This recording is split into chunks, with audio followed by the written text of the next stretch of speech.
Buen día, ¿cómo están, estimados colegas, docentes, bibliotecólogos, estudiantes, encargados de bibliotecas, profesores de todo el país?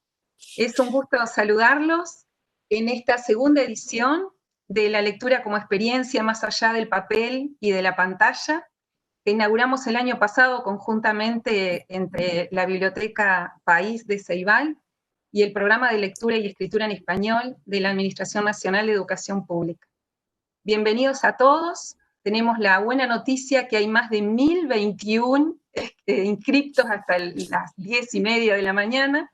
Eso es una gran noticia, eso evidencia el entusiasmo que mantenemos a pesar de las circunstancias en que estamos, de seguir aprendiendo cómo ser mejor enseñantes de la lectura y de la escritura. Especialmente quería darle la bienvenida a todos los docentes que están participando de los proyectos Biblioteca Solidaria, Joven Lector, la muestra itinerante de literatura infantil, y ahora sumar al nuevo proyecto que se llama Zona Lectura. Todos ellos, o la gran mayoría de ustedes, están inscriptos, y bueno, y es un gusto que esta instancia colabore con la formación de todos. Queríamos comentarles que, así como el año pasado, en que los convocamos en 3 oportunidades, la invitación a los académicos que realizamos no es una invitación azarosa, ¿verdad? Tiene que ver con las líneas, con el compromiso que hemos asumido y con las líneas de acción claras que hemos establecido y que atraviesan estos proyectos, y que tenemos en Biblioteca País de Ceibal un gran apoyo para estas líneas de trabajo. Hemos seleccionado a aquellos profesores, aquellos experientes, aquellos expertos, aquellos académicos que puedan colaborar en entender mejor esas líneas de acción. Nos propusimos en líneas generales trabajar para incrementar las referencias culturales de nuestros estudiantes para que pudieran comprender mejor los textos escritos. En ese sentido, el académico invitado del día de hoy creemos va a contribuir muchísimo. Queríamos también decirles que en esta semana que les propusimos trabajar, conversar, leer sobre las metáforas que aparecen en el primer capítulo del doctor Casani en el libro En Línea, nos han acercado sin lugar a dudas a la temática y nos va a permitir optimizar más el tiempo de la ponencia que va a compartir con nosotros. Cerca de 400 colegas estuvieron participando en esos foros, y también es una alegría comentarles que la Biblioteca País se movió, que hemos dicho, como lo enseñó Gebrard, preferimos los libros fuera de los estantes, ¿verdad? Bueno, aquí cerca de 100 libros en línea que recomendamos leer salieron de los estantes y están en manos de ustedes. Invitamos al resto de los colegas que aún no han entrado a la biblioteca que lo hagan. Para dar ya paso a la ponencia, queríamos adelantarles que está con nosotros Sofía Donner. Sofía Donner nos acompañó el año pasado haciendo esas increíbles, originales síntesis conceptuales de los ponentes. ¿Recuerdan? Bien, estas relatorías gráficas que ella elabora, decíamos en aquella oportunidad y lo reiteramos, pueden oficiar como una ayuda a memoria cuando nos toque mañana o esta tarde conversar con el resto de los colegas de nuestras instituciones, de las instituciones en que trabajamos, qué fue lo que ocurrió, qué cuestiones fueron relevantes, qué asociaciones entre conceptos tendríamos que ser capaces de explicitar a otros, ¿verdad? Entonces, bueno, Sofía Donner en cualquier momento estará mostrando cómo en simultáneo, mientras el doctor Casani va exponiendo sus ideas, nos va explicando mejor esto de la lectura y de la lectura en línea, ella va a ir haciendo eso que maravillosamente hace, ¿verdad? Que es multimodalmente exponernos los conceptos. Dicho esto, Mariana Montaldo de Ceibal va a hacer la presentación formal de nuestro especial invitado.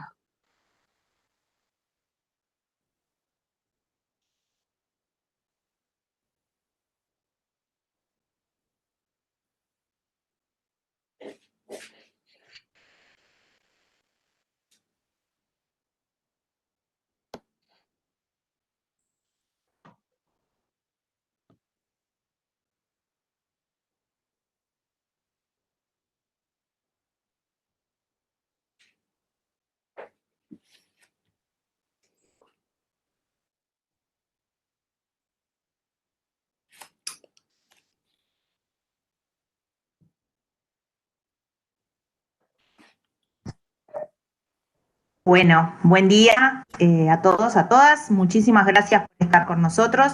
Yo voy a ser muy breve porque entiendo que nuestro invitado no necesita presentación, pero solamente comentarles que tenemos el honor de tener hoy a Daniel Casani, que es licenciado en Filología Catalana y doctor en Filosofía y Letras, con especialidad en Didáctica de la Lengua, que ha trabajado en la Universidad de Barcelona y actualmente es profesor en la Universidad Pompeu Fabra, también de la misma ciudad. Su campo de investigación es el discurso escrito con diferentes objetivos, perspectivas y géneros, su estructura, el uso en varios contextos generales y específicos, su aprendizaje y enseñanza y su digitalización actual. Para aquellos que estudiamos alguna rama de la docencia, sus libros son un deber, algo que queremos tener siempre y que hemos consultado en particular desde cuando estudié magisterio allá por los 90, me acompañan su enseñar lengua, su describir el escribir, su taller de textos, más recientemente su libro en línea y el año pasado el laboratorio lector para entender la lectura. Así que bueno, sin más preámbulos, los invito a escuchar a Daniel Casani, no sin antes decirles que tenemos habilitado el chat de YouTube para preguntas y bueno, sus preguntas, va a haber un espacio al final de la presentación para poder hacerle alguna de esas preguntas, así que los invitamos con el hashtag pregunta a mandar sus comentarios y preguntas en el canal. También decirles que queda grabado en YouTube para futuras consultas, así que bueno, sin más preámbulo, Daniel, bienvenido a Uruguay y muchas gracias por estar hoy aquí. Pues muchos saludos desde Barcelona, desde el centro de Barcelona. Para mí es un gusto poder estar en el Uruguay sin salir de mi despacho. Son las ventajas de lo digital y espero que mi llegada sea clara, nítida y que podamos aprovechar estos 20 minutos más tiempo de respuestas y de preguntas que vamos a tener. De modo que voy a compartir con ustedes la presentación. Ustedes la ven aquí, es la presentación que he preparado para ustedes. Voy a tratar el tema de enseñar a leer en la época de la multimodalidad, con audios, con vídeos, con fotos. Y he preparado también un espacio en la nube al que ustedes pueden acceder con el código QR que tienen en el ángulo superior derecho o con el vínculo que ustedes pueden ver en la parte derecha también. Entonces, bueno, esta va a ser una presentación breve de 20 minutos en la que espero mostrarles básicamente pues, cuáles son las prácticas que realizan los jóvenes hoy, cómo leen, cómo consumen culturalmente distintos productos. Les voy a poner 3 ejemplos concretos basados en investigaciones reales, de personas reales en todo el mundo, que utilizan distintos elementos multimodales para entender. Y después les voy a ofrecer algunas propuestas de educación formal o unas propuestas de recursos que ustedes pueden aprovechar en la red. Entonces, ustedes pueden escribirme a la dirección que tienen ustedes en pantalla en estos momentos, en la primera transparencia. Son las ventajas del digital, que estamos a unos pocos clics, a bastantes miles de kilómetros físicos, pero a unos pocos clics. Entonces, bueno, vamos allá. ¿Qué hacen hoy los chicos por su cuenta cuando no les obligamos los docentes a leer y escribir, cuando no se fijan en los cánones literarios, cuando no siguen el currículum escolar? Pues hacen las cosas que les interesan, que les gustan. Y aquí les he hecho alguna selección de pantallas. En el lado izquierdo, pueden ustedes ver, por ejemplo, el Instagram oficial de Ariana Grande, perdón, de los fans de Ariana Grande, de la cantante. Pueden ver ustedes aquí una captura de pantalla de un festival de cosplay en Barcelona. Está girada, veo, pero no hay problema porque se ve la fotografía. Lo digo porque ven ustedes que está al revés, después lo arreglaremos. Y aquí tienen la principal web de fanfic en español. El fanfic, el seguimiento de grupos musicales o el cosplay son actividades que gustan a los chicos y que corrientemente se conocen como fans, como fandom, ¿no? Y esta es una actividad que cada vez merece más interés en los foros de investigación porque la gente joven aprende mucho en estas comunidades y aprende con los recursos actuales multimodales. En la parte derecha de la pantalla tienen ustedes algunas de las publicaciones que hacen referencia a estos temas. Yo les recomiendo este foro que les estoy señalando ahora, el foro, esta publicación, el fandom en la juventud española, que es un informe de investigación que publicamos hace escasos meses, de más de 200 páginas que ustedes se pueden bajar de la red y que encontrarán en la nube.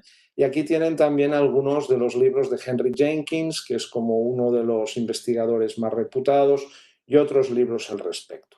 De modo que les voy a explicar algunas de las cosas que hacen los chicos cuando pues escriben fanfic, cuando escuchan música, cuando realizan estas actividades, y les voy a intentar mostrar cómo aprenden contenidos gracias a estas actividades y a compartir distintos recursos entre sí y utilizando la imagen, el dibujo, el color para compartir también significados verbales. ¿De acuerdo?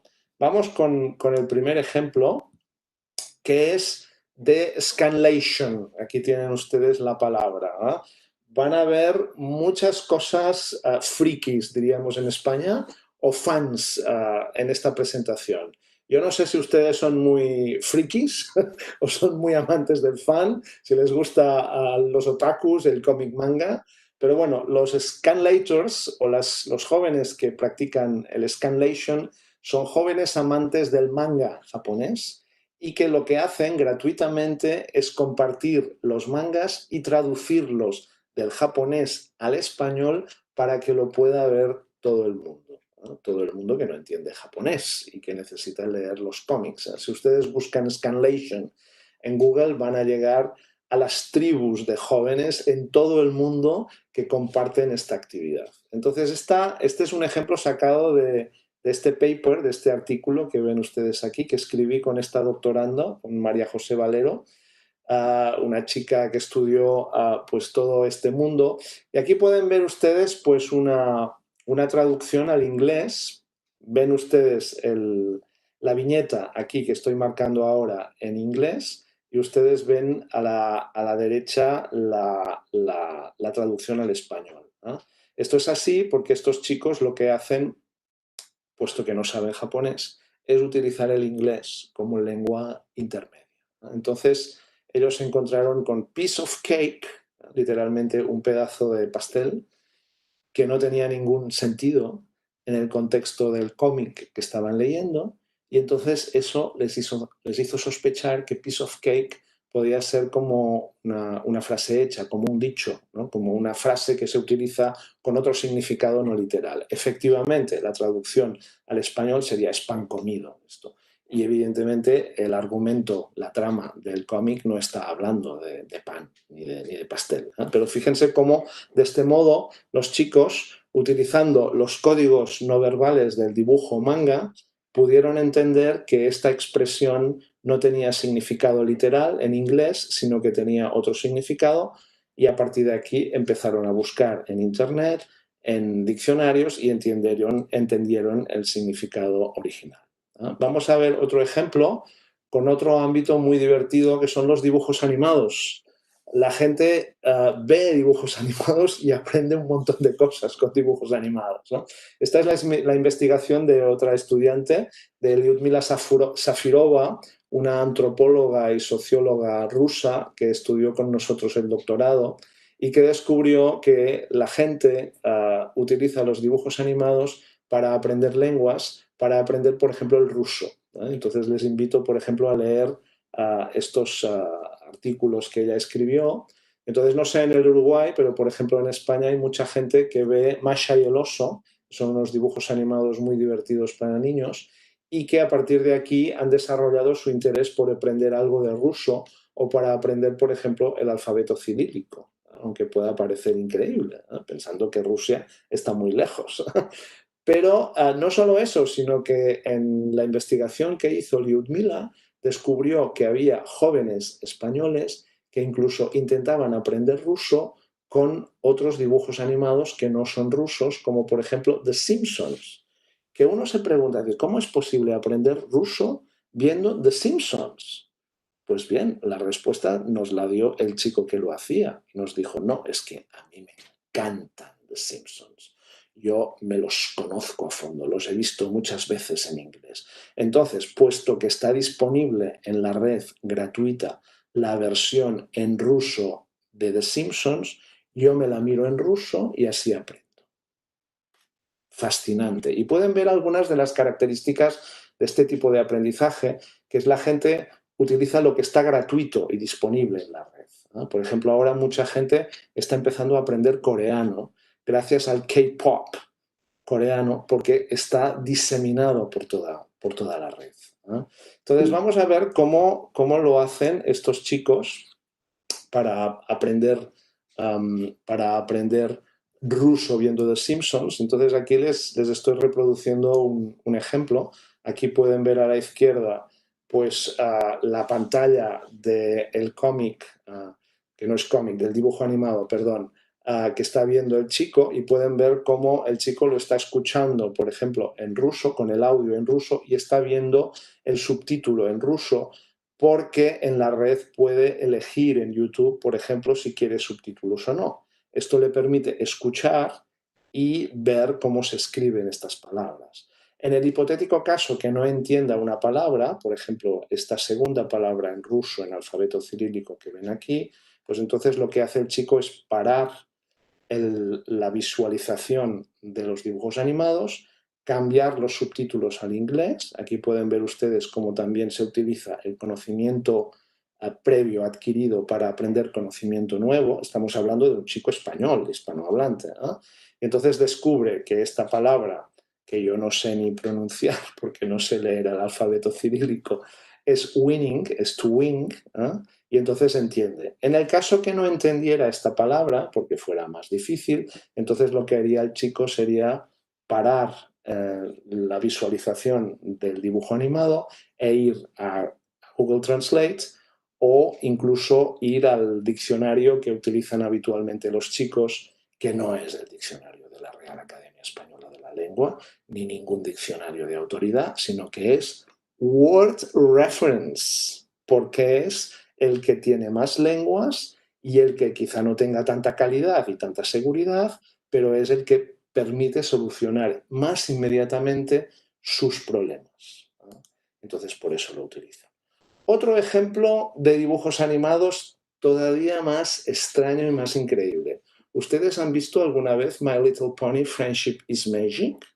Son este tipo de dibujos animados que se hicieron famosos hace años porque todos los protagonistas eran ponis pequeñitos que representaban cualidades humanas y que se lanzaron para promocionar la venta de juguetes para niñas, básicamente, pero que no tuvieron mucho éxito entre las niñas y en cambio tuvieron mucho éxito entre chicos más adultos, adolescentes, jóvenes, que vieron en estos dibujos animados la posibilidad de desarrollar nuevas ideas y nuevas percepciones sobre la masculinidad. Increíble, ¿no?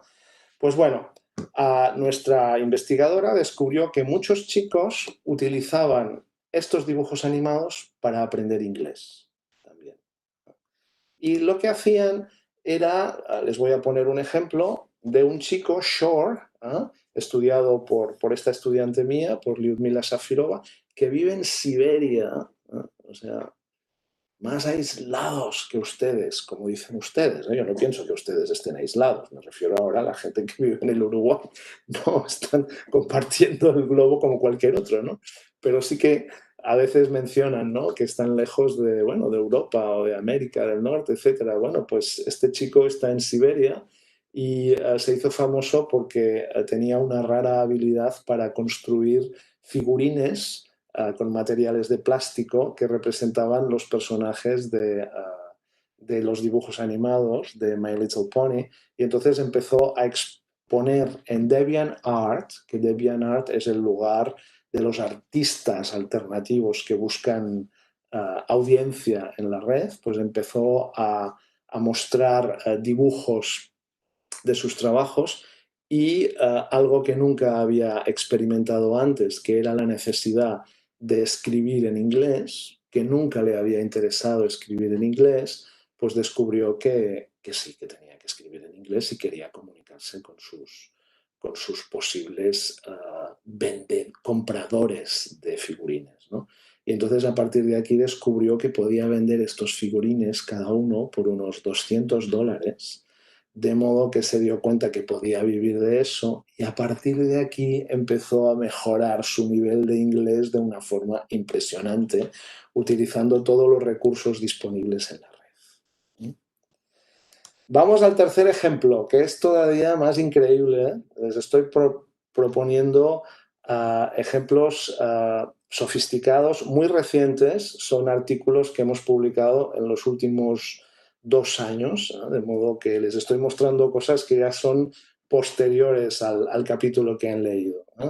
Entonces vamos a hablar de los trabajos de Leticia Tiansang, otra estudiante nuestra, que en este caso vino de China, ahora ya está de nuevo en Beijing trabajando porque ya se doctoró con nosotros, y ella estuvo realizando estudios sobre el fansubbing y el danmaku. El fansubbing es fans, y subbing viene de subtitular, ¿no? Entonces son jóvenes chinos amantes de series de televisión en Netflix, en HBO, en Amazon, etcétera, que hacen lo mismo que los scanlators, y es que se ponen de acuerdo y subtitulan completamente al español y traducen al chino todas las series que les puedan interesar. Entonces, aquí pueden ver ustedes, por ejemplo, cómo subtitularon y tradujeron al chino una serie como Física o Química, que es posible que no sea conocida en el Uruguay porque es una serie ya un poco vieja, ambientada en Madrid, en la que se retrata la vida de los adolescentes que van a la escuela en Madrid, donde hay, por ejemplo, muchos alumnos de origen chino, hay distintos problemas de culturalidad, y es una serie pues muy interesante que tuvo mucho éxito en su momento y que no era posible visualizar en China, ¿eh? Entonces, ellos la consiguieron en Internet y un grupo de unas 100 personas se pusieron de acuerdo, se repartieron el trabajo de una forma terriblemente sofisticada y consiguieron, pues a partir del audio, sencillamente, recuperar todo el texto escrito en español correcto y luego traducirlo al chino, sincronizarlo todo, incluso a veces añaden anotaciones para explicar referentes culturales que no se entienden desde China, y acabaron produciendo un fichero único vídeo MP4 para poder compartirlo con quien estuviera interesado. Esta es otra actividad en la que pueden ver ustedes cómo pues, utilizan la lectura de labios, el contexto de la película, para poder recuperar el significado de aquellas palabras que no entienden. Imagínense ustedes intentando entender una serie en chino con un nivel muy moderado de chino. O sea, es una tarea impresionante. Y en cambio, ellas, porque son mayoría de mujeres, pues se defienden muy bien compartiendo recursos y utilizando todas estas posibilidades. En los textos que les comparto hay como más detalle. Y ahora vamos a ver una cosa todavía más alucinante. Fíjense en este vídeo que les voy a proyectar ahora. Van a ver ustedes unos segundos del Ministerio del Tiempo. No sé si ustedes conocen la serie. Es una serie española en la que se puede viajar a distintas épocas de la historia española y aparecen personajes históricos, ¿no? Entonces van a ver, fíjense en lo que ocurre. Estamos en la época de las Meninas.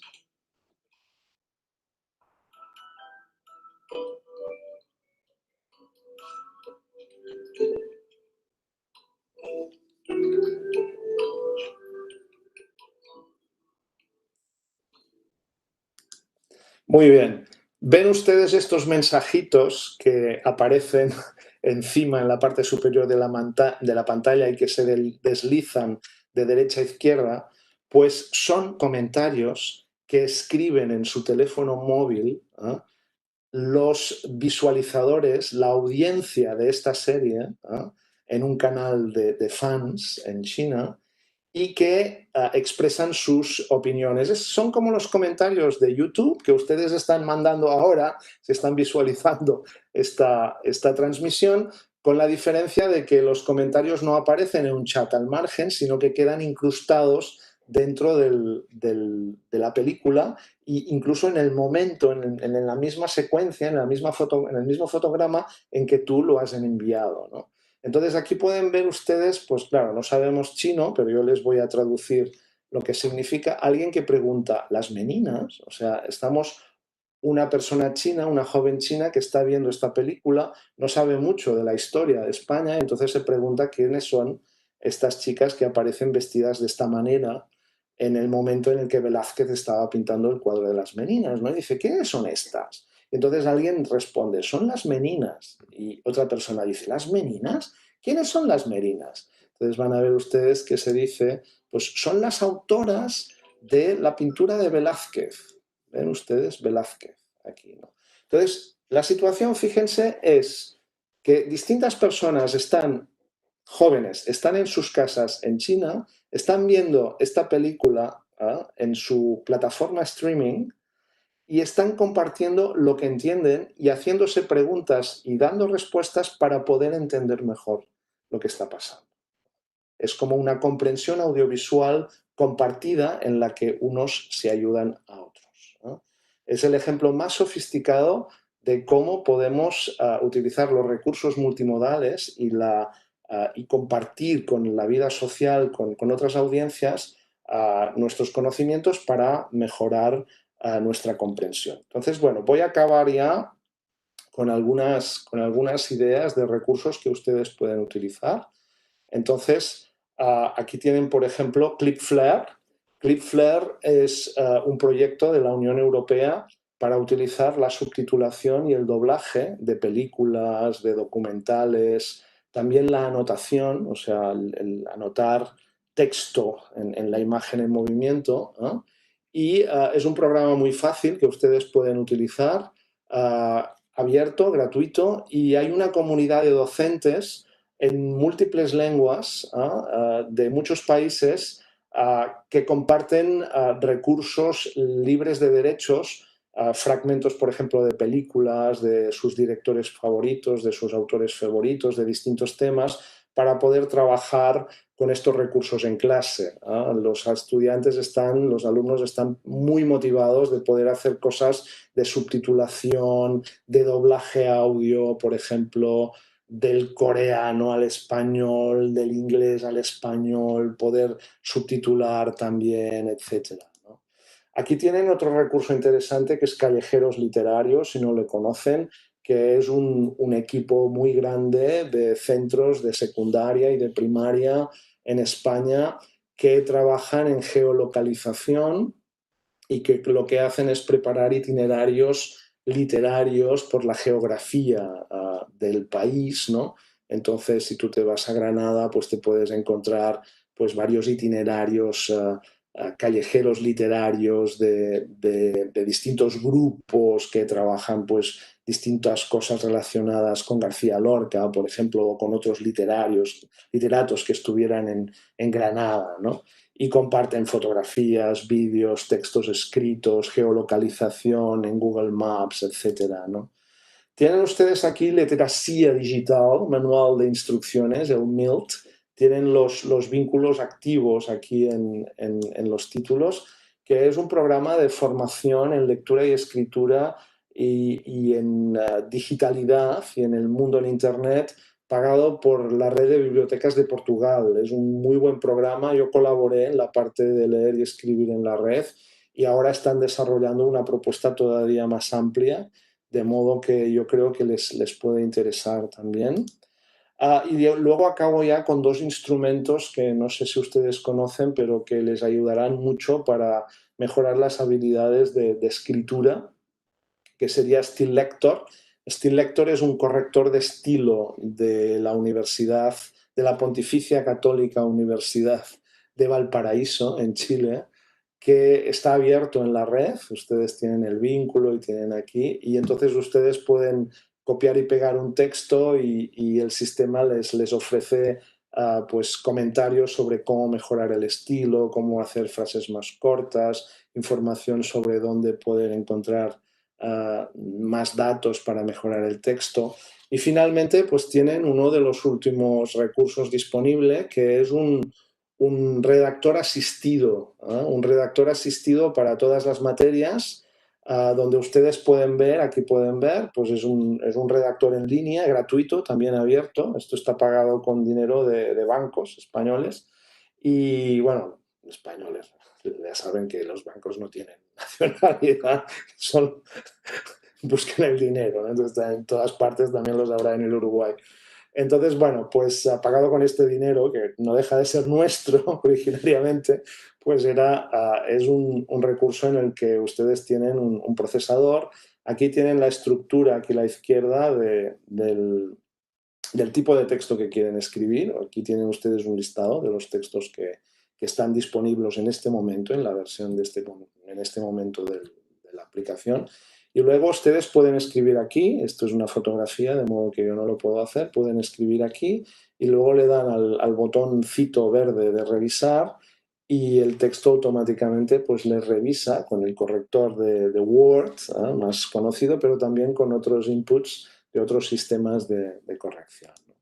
De modo que ya para acabar, pues bueno, he intentado mostrarles que con Internet pues los jóvenes hacen muchas cosas por su cuenta, fuera de la escuela, que son interesantes, que son divertidas, que trabajan con textos que no son los que están en el canon escolar literario, en el currículum, pero que también generan muchos aprendizajes.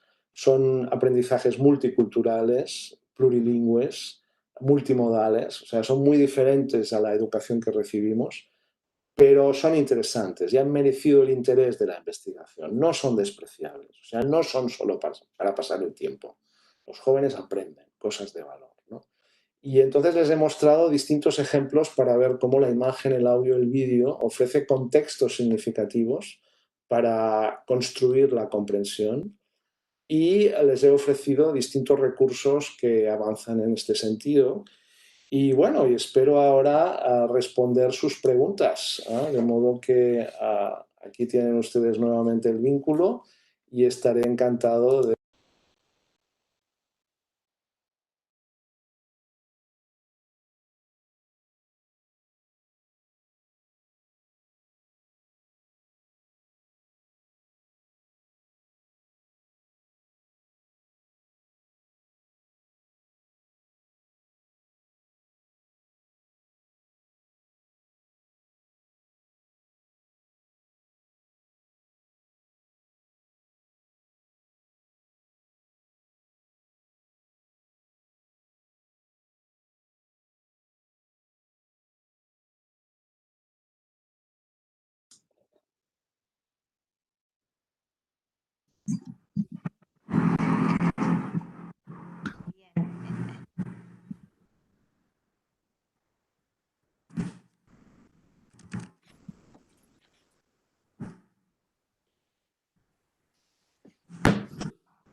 Hola, buenos días a todos.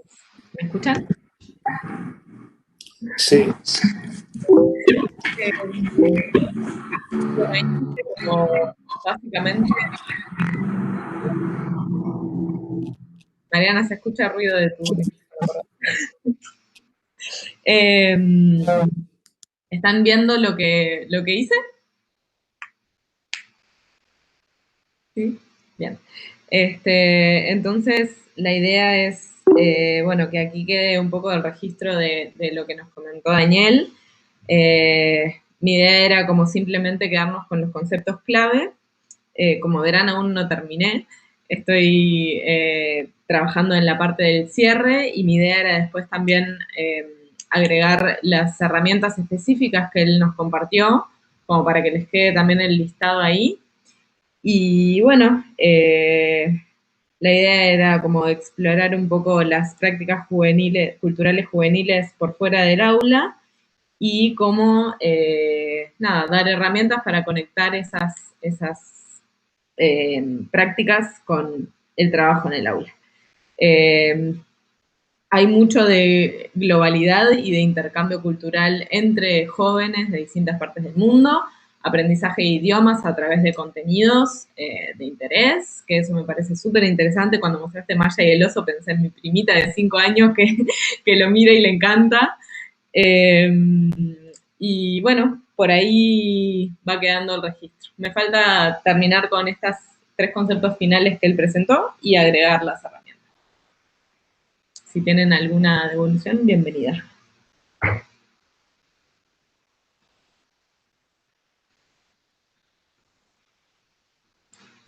Mientras Daniel nos hace llegar las preguntas que se van sucediendo aquí en el chat una tras otra, nos parece interesantísimo el aporte que nos estás haciendo en el sentido de que nos contacta personalmente, ¿no? Con un mundo que a veces, por no ser joven, por no pertenecer a esa tribu, no tengo tan presente. Pero sí hay pistas en lo que acabas de decir que nos viene preocupando y tiene que ver con conocer aquellas prácticas de lectura que nuestros niños, jóvenes, eligen, seleccionan cuando estas no son consignadas por la escuela, ¿verdad?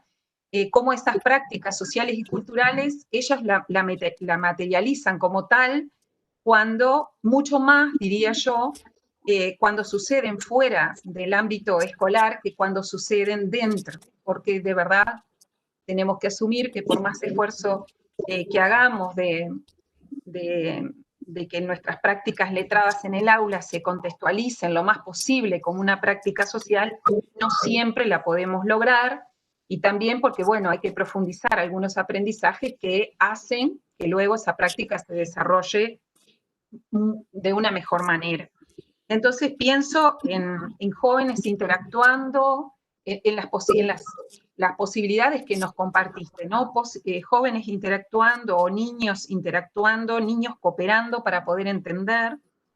Y pienso también en cómo a lo largo de la evolución de la lectura, el sentido primaba mucho más o le competía mucho más al texto, y luego esto se desplazó al lector, pero ahora ya el lector no le es suficiente estar en soledad con ese texto para poder entender, sino que necesita de los otros lectores y ahora le está sumando que necesita de otros lenguajes, ¿verdad?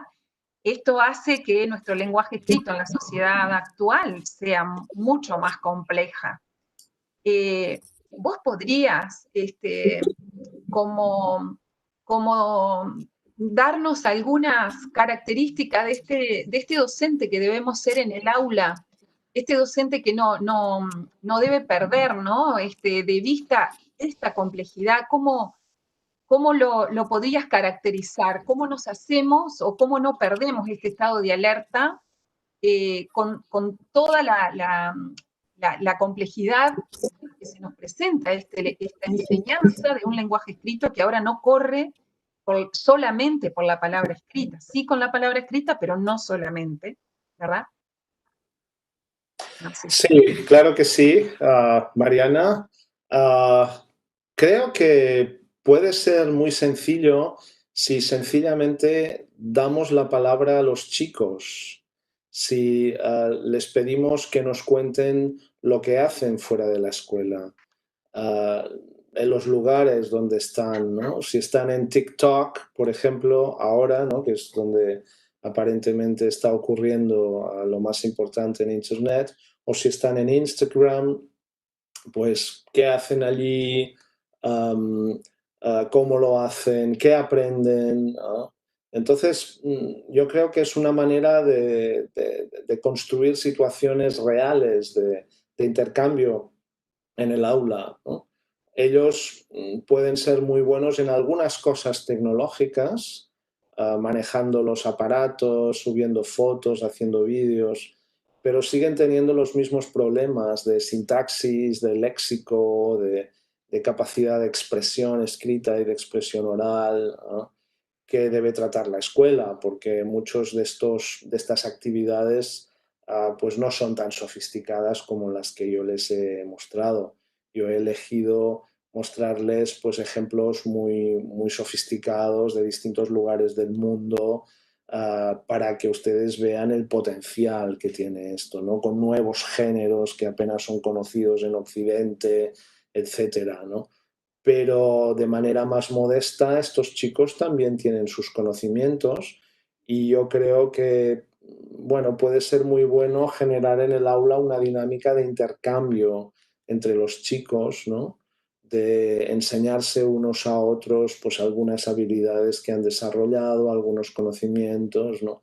Porque Internet también lo que ofrece es muchas posibilidades de que cada uno alimente sus intereses personales, ¿no? Entonces nosotros podemos tener pues 20 chicos o 30 chicos que nacieron y vivieron toda su vida pues en Montevideo o en algún otro lugar del Uruguay que aparentemente tienen la misma formación, pero cada uno de estos chicos ha estado haciendo cosas distintas en Internet cada día durante mucho tiempo, de modo que ha desarrollado aprendizajes muy diversos y habilidades muy diversas, ¿no?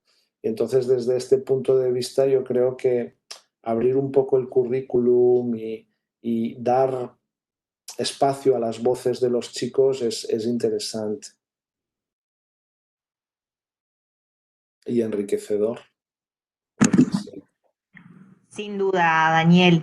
Bueno, acá tenemos un montón de preguntas de la audiencia. Algunas ya las he ido contestando en esta primera intervención con la pregunta que te hizo María sobre cómo traer al aula toda esa experiencia que están teniendo los jóvenes en redes y cómo capitalizar eso desde el aula. Acá tengo otra pregunta que nos hace Sandra, que dice: mi consulta es si piensa que los videojuegos pueden transformarse en un aliado para acercar a los alumnos a la lectura.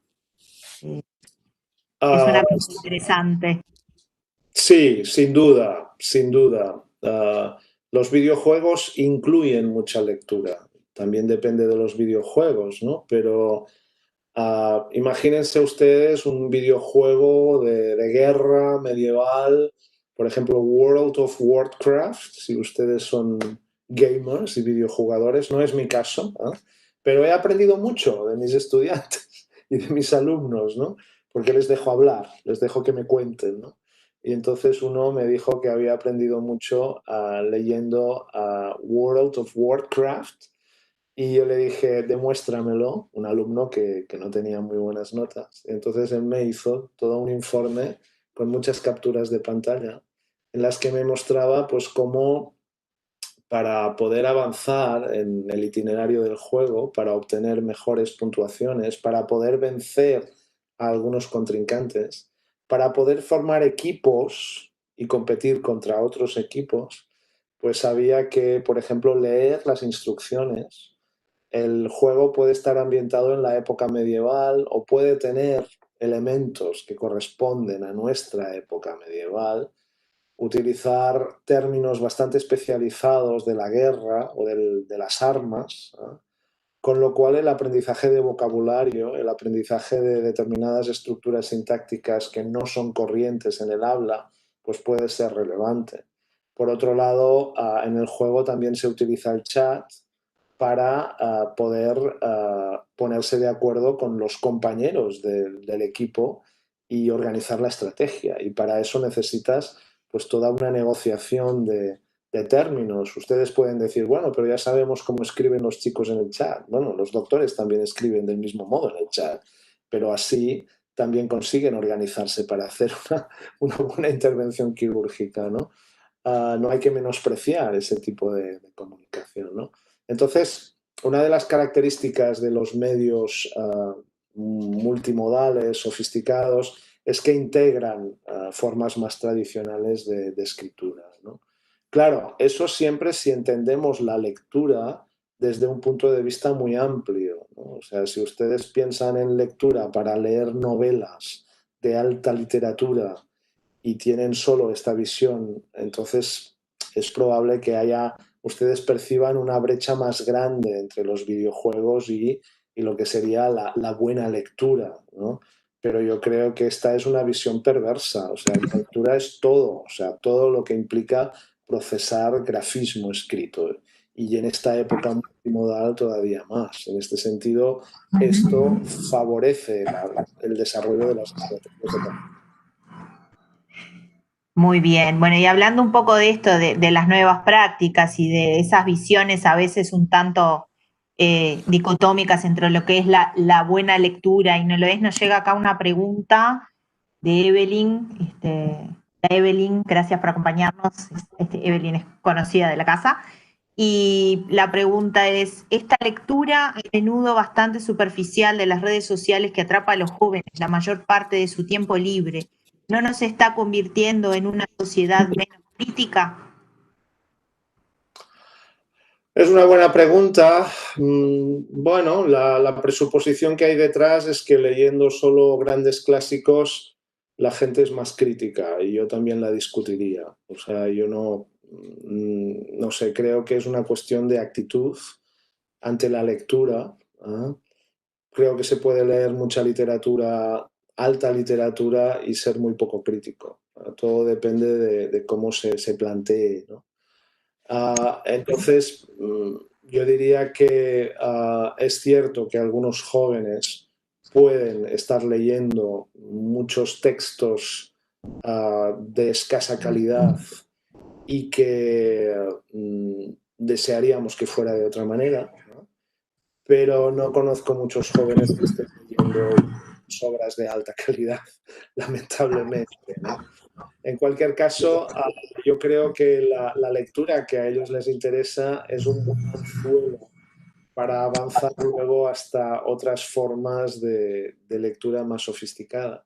Y por otro lado, creo que siempre en el tratamiento de la lectura, independientemente de la calidad del objeto que se lee, es muy importante introducir una perspectiva crítica, ¿no? Entonces, esto significa siempre desarrollar las ideas personales sobre la lectura, cuestionarse siempre pues, si estás de acuerdo o no con lo que hacen estos personajes, discutir alternativas, o sea, plantear siempre la lectura desde el yo, o sea, nunca o no solo desde el canon establecido universitario, literario, ¿no? Del gran crítico literario, ¿no? Que dice, hay que entender este poema de esta manera, porque este es el significado más grande que se consigue, ¿no? Entonces, claro, si enseñamos a leer los chicos para que desentrañen este significado que decidió un crítico o una crítica en algún momento determinado de la historia que era el mejor,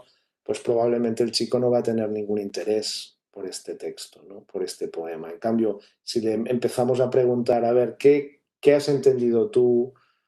¿Qué piensas? ¿Qué te emociona más? ¿Qué verso te gusta más? ¿A quién te recuerda este personaje?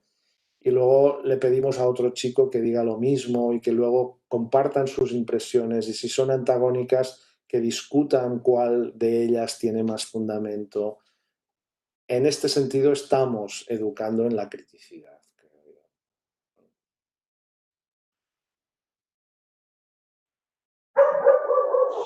quizás escuchando todo esto, viendo algunas de las preguntas, cuando nos planteamos la lectura como experiencia y las propuestas, cuando se observa ahora, ¿no? Estas propuestas que los jóvenes realizan cuando la lectura no está consignada por la escuela, fundamentalmente todo lo que realizan está centrado en el hacer, ¿no?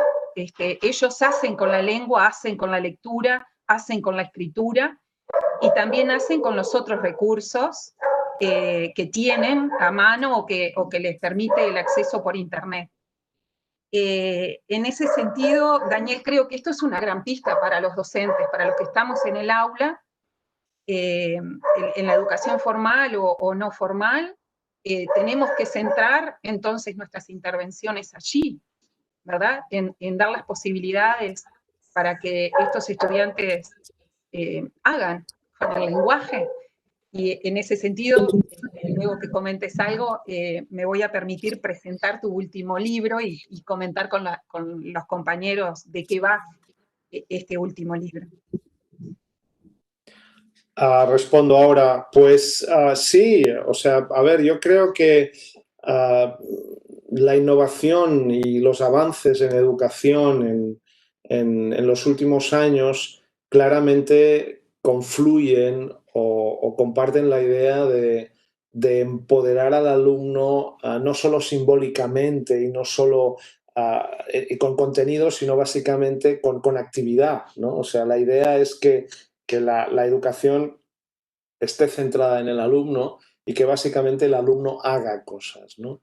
Entonces, hacer también es leer, o sea, leer es una actividad mental muy activa, aunque nosotros no veamos que pase nada o que pasa muy poco, ¿no? Cuando alguien está leyendo en una pantalla o en un libro, pero evidentemente dentro del cerebro pues están moviéndose muchas cosas. Entonces, desde este punto de vista estoy de acuerdo, ¿no? Que probablemente lo que engancha a los jóvenes de todas estas prácticas que he mostrado es que ellos están activos, es que ellos tienen el 100% del poder de la actividad. Ellos deciden qué cómics, qué dibujos animados, qué películas ven, deciden qué es lo que hacen y llegan a hacer cosas prodigiosas. Ustedes pueden imaginarse lo que puede ser subtitular y traducir al chino las 4 o 5 temporadas del Ministerio del Tiempo, que puede tener 10 episodios cada una de 1 hora. Y imagínense lo que es. Y esto lo hace un equipo de 100 personas que están en distintos lugares del planeta, que tienen un protocolo de actuación, que comparten todo un conjunto de recursos, que se ayudan entre ellos, que tienen entre 16 y 25 años o 30 años, y que es impresionante. Y lo hacen todos de manera autogestionada. Les invito a leer un artículo que les incluí en la nube, que explica precisamente cómo estos chicos se organizan para conseguir desarrollar una tarea tan compleja. Entonces, este es claramente un camino de educación, ¿no? El camino de evitar la pasividad, la magistralidad, de entender la enseñanza como sencillamente la entrega de contenidos en formato verbal. No, todo lo contrario, o sea, se aprende haciendo cosas, conectando lo que estás haciendo con tus intereses, compartiendo socialmente, no haciendo las cosas solo.